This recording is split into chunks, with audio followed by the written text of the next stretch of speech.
I wonder why nobody don't like me. Or is it a fact that I'm ugly? I wonder why nobody don't like me. Or is it a fact that I'm ugly? Hello and welcome to a new week of Black and White. I am Deon, and we're here. Third week of podcasting in a row. I am really proud of myself for that. A little pat on the back. It's definitely got to keep going considering the amount of episodes I still have banked. But yeah, thank you so much for tuning in yet again. First things first, up at the top of the program, you guys may have noticed that my theme song is not written or performed by me. Huge shout out to Harry Belafonte for his amazing music, but one of these days, the hand of the law is going to come down on me. So, I am reaching out to you guys. I am sure most of my listeners are queer, creative people of some kind, and there has to be a musician somewhere in the bunch. So, I would really love some help collaborating on a new original theme song for this show that I can use without copyright infringement. And I would really like to focus on live instrumentation because that's important to me. And I, myself, am not so much of an instrumentalist, more of a singer, so I would love your guys' help. If you have any sort of ideas or would like to collaborate on it, go ahead and reach out to my email. That's wtf@deon.wtf, or you can go to the contact page on my website. That's deon.wtf.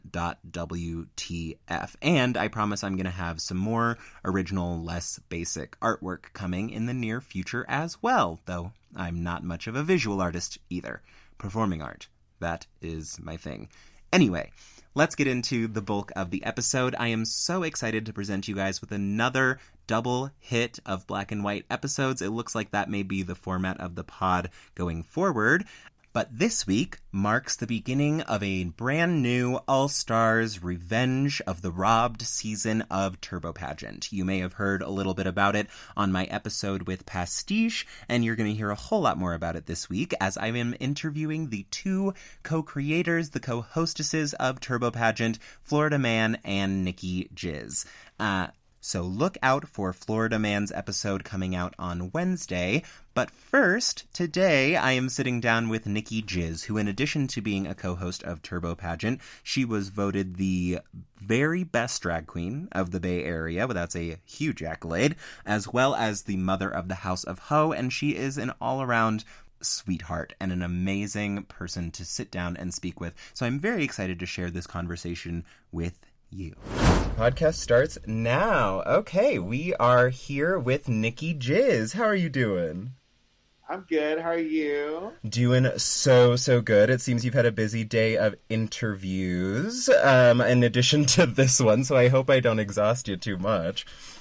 Oh, no, it's cool. I actually love talking and blabbing, and my boyfriend's tired of hearing me talk, so when I get to talk to new people, it's the more the better. Like, Absolutely. Get it out there. I know you mentioned that you were being interviewed for a documentary. Are you able to talk a little bit about that? Yeah, I mean, I didn't sign an NDA, so I can tell you everything. Oh, dang. Nice. I was just hit up about someone's doing a documentary about safe spaces for LGBTQ people in San Francisco and how they deal with it and how they navigate around making sure that they have safe spaces, what feels like a safe space to them. And yeah, I just gave them a little rundown of how I feel and a little bit of my history of being a performer in San Francisco for the past 5-6 years. Something like that. 6 years, solid. Because you yourself have been sort of the reigning queen of the stud in San Francisco, from what I know. And that, like, I have a good understanding of how safe that space was, even from a distance, having never been there. Do we know if there are any plans for the stud to hopefully come back to a physical location?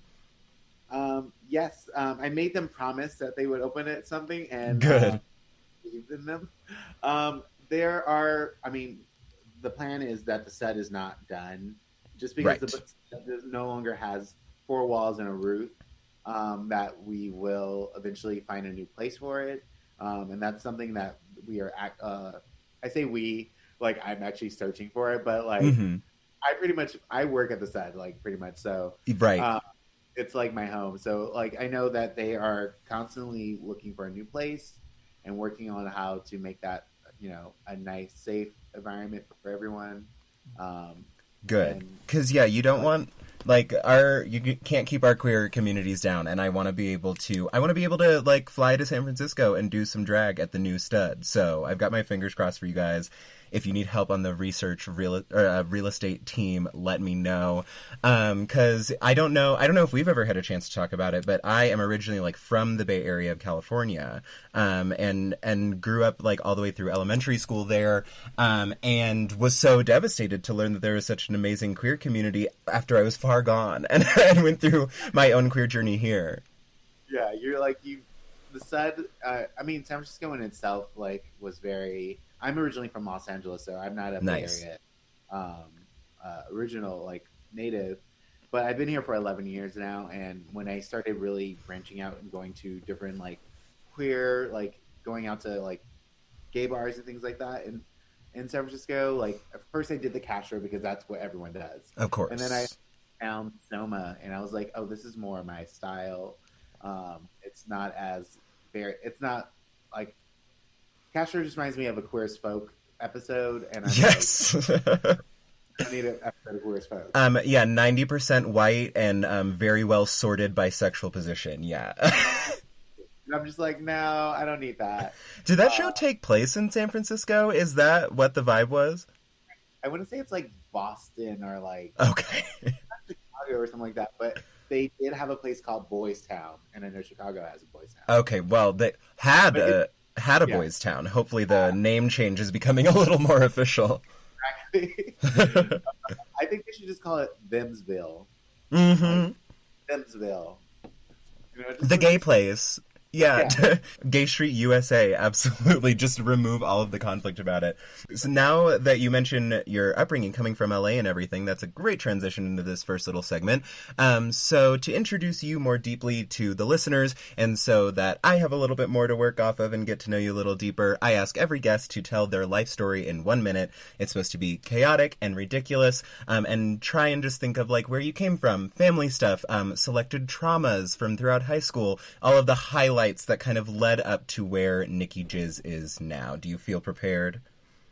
Yeah, I can talk about myself for a minute. Absolutely. Easy enough, right? Yeah, we're drag queens.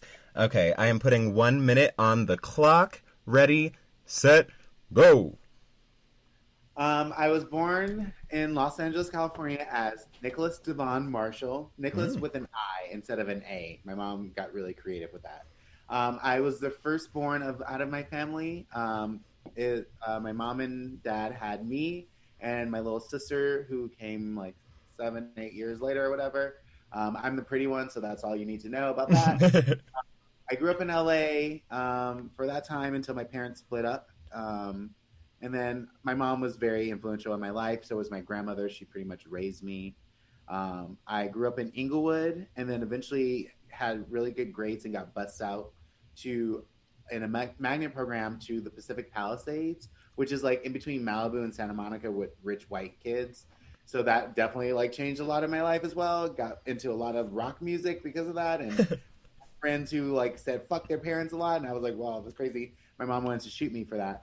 And that is 1 minute. It seems a lot shorter, or it ends up being a lot shorter than you would think. But we can obviously go into the rest of that story. I love that so far with this podcast, I've connected with a bunch of people from California in general, and I love, like, it definitely breeds a certain type of person. So we always have like this this kind of understanding. Tell me about like being a kid growing up in LA, because I feel like it's kind of like being a kid growing up in New York, in that like it's this like mythological place that everybody watches TV and movies and stuff about, but you had to like grow up within it. Was it as crazy in Hollywood as it might have seemed? You know what? As a young child, I would always see people watch movies, because I'm a huge movie buff. Like, I watch TV nonstop. And even as a kid, my uncle used to call me the cable guy, because I always I watched every show already. I was watching my Skinamax late at night too. I did it all. But growing up in LA, like, I watched a lot of movies, and everything was always about like Los Angeles. And LA is really huge. And when people think about, just like think of like Hollywood and things like that. But I grew up in I grew up in actually like pretty much Inglewood, but it's like Los Angeles. I live near LAX. Right. Grew up like it's the urban setting, and like that's where I grew up. And That was the first place I ever got shot at. Was a McDonald's right outside LAX. I know her well. Oh, yeah, I know that one too. And it's like people are like, oh, LA, and I always used to be like, it's not that great, but I think it's just because it's where I'm from. Right. Just like how some people were like who are from New York or other big cities where it's like, oh well, this is just New York, like this is just it's just my home. Mm-hmm. So I never really saw it like that until after like I got older, and I was like, oh well, when I was really young, and then eventually when I started getting bussed out of my neighborhood to a different suburb, like with a majority of white like students, Mm-hmm. and it was a bus in school where a lot of the kids went there from like inner city and like outer, like not in the neighborhoods, but like in that people who lived in that neighborhood where the school that I went to, Pacific Palisades, it's a really rich, well-off neighborhood where right, very much like Zoe 101 vibes. Yeah. I'm too old, but yeah. Sorry. Yeah, I know. Honestly, I mean, well, they shot a lot of movies at my high school, so like Right. Freaky Friday was shot at my high school. No way. That is pretty legendary. Lindsay Lohan was actually at my school when they were shooting it. I was at school when they did it, and they were trying to shoot like in between classes, and somebody like snuck out of class and saw her, and a mob chased her to her trailer. Oh so no! And then they only shot on weekends after that. That makes perfect sense. Yeah. But yeah, I mean, a lot of movies like this movie Crazy Beautiful was shot at my school. Mm-hmm. Like it was a place where it's a very big, beautiful campus that's right on the beach. Like right. literally the beach, a 4-hour-minute walk away. So when I started going to like places like that and seeing a different world outside of like my bubble in like Inglewood, Los Angeles, and seeing like Santa Monica and like Malibu, and seeing these like rich white kids with like all these with everything at their disposal, mm-hmm. That's when I kind of felt like, wow, this is LA, right? Because I lived in a place that was like a bubble where it's like I was around people who look like me, and then I'm now in a neighborhood with like I'm going to bar mitzvahs and I'm going to every fucking bar mitzvah, and I'm like, I don't know what with $100 like gift minimum, absolutely. Actually, for one of the bat mitzvahs I went to, the invitation was a bottle of wine, and literally they bottles of wine at school, and like gave me a bottle of wine, and I was like, "Look, Mom, they gave me." She was like, "They gave me a bottle of wine." I'm like, "Yeah." She's like, "These fucking white people." These rich kids are onto something. I was like, "Oh, I get to drink it," and my mom was like, "No, not yet." So my mom drank my invitation. That is so funny. After a while, I stopped giving her the fucking invitation.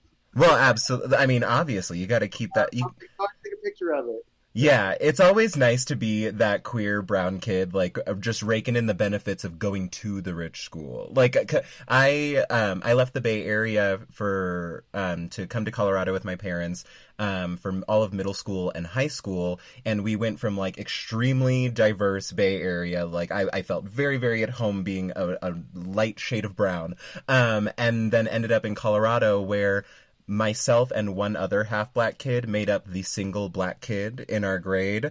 And it was, again, yeah, very, very rich white kids with just like money and drugs at their disposal. And it's nice to benefit by association. I went to all the fun concerts, did all the cool stuff, but it's a whole other world. Like, children should not be allowed to have like free reign of cars and money and all of that stuff in high school. Honestly insane. Like a lot of my friends and like people I was like associated with like during those times, like I grew up in like a black household, and if you don't know what black households are like, they are it's a whole nother world. Mm-hmm.